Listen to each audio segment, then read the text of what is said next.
Friedrich Nietzsche. De Schopenhauer como educador. Al preguntársele cuál era la característica de los seres humanos más común en todas partes, aquel viajero que había visto muchas tierras y pueblos, y visitado muchos continentes, respondió, la inclinación a la pereza. Algunos podrían pensar que hubiera sido más justo y más acertado decir, son temerosos. Se esconden tras costumbres y opiniones.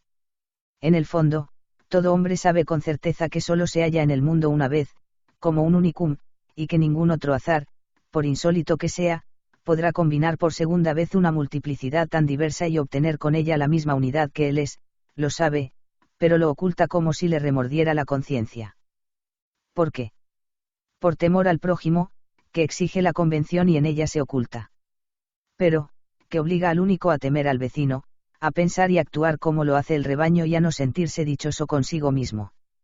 El pudor acaso, en los menos, pero en la mayoría se trata de comodidad, indolencia, en una palabra, de aquella inclinación a la pereza de la que hablaba el viajero.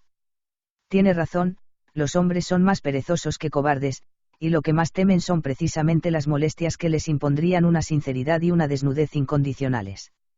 Solo los artistas odian ese indolente caminar según maneras prestadas y opiniones manidas y revelan el secreto, la mala conciencia de cada uno, la proposición según la cual todo hombre es un milagro irrepetible. Solo ellos se atreven a mostrarnos al ser humano tal y como es en cada uno de sus movimientos musculares.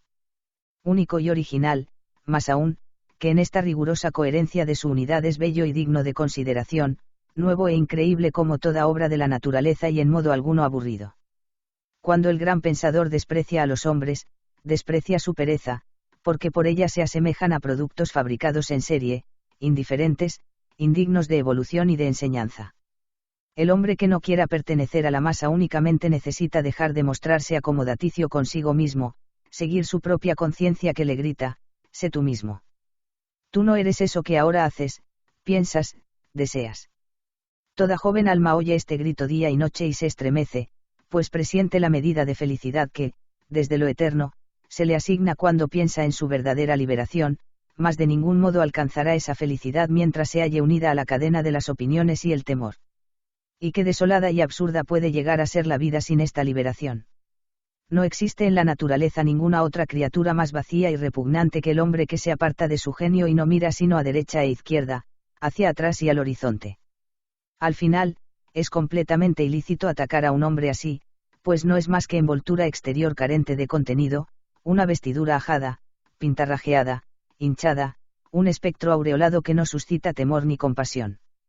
Y si con razón se dice del perezoso que, mata el tiempo, habrá que cuidarse seriamente de que un periodo, una época, que cifra su salud en la opinión pública, es decir, en las pereísas privadas, muera realmente de una vez, quiero decir, que se la suprima de la historia de la verdadera liberación de la vida.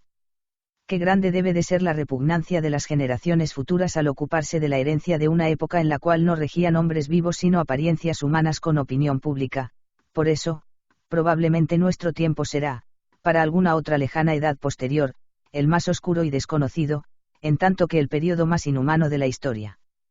Camino por las calles nuevas de nuestras ciudades y pienso que de todas esas casas horribles que ha construido la generación de los que opinan públicamente no quedará nada en pie dentro de un siglo, y que también entonces se habrán derrumbado las opiniones de esos constructores de casas.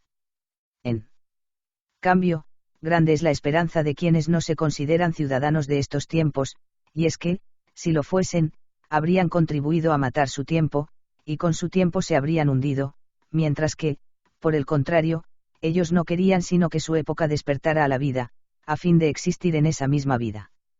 Pero aun cuando el futuro no nos permitiera esperar nada, nuestra extraordinaria existencia en este, ahora, concreto esto es, el hecho inexplicable de que sea precisamente hoy cuando vivimos a pesar de que existió un tiempo infinito para nacer, de que no poseamos nada más que un interesante y largo, hoy, y que es en él donde debemos mostrar la razón y el fin de que hayamos nacido justamente en este momento nos alentaría enérgicamente a vivir según nuestra propia medida y conforme a nuestra propia ley.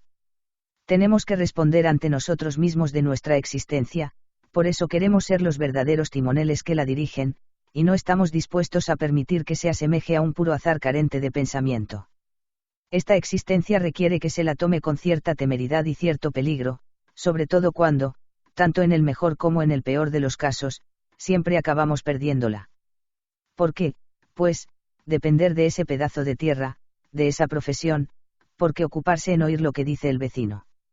Es puro provincianismo comprometerse con opiniones que un par de cientos de millas más lejos ya no comprometen. Oriente y Occidente son trazos de tiza que alguien dibuja ante nuestros ojos para burlarse de nuestro temor.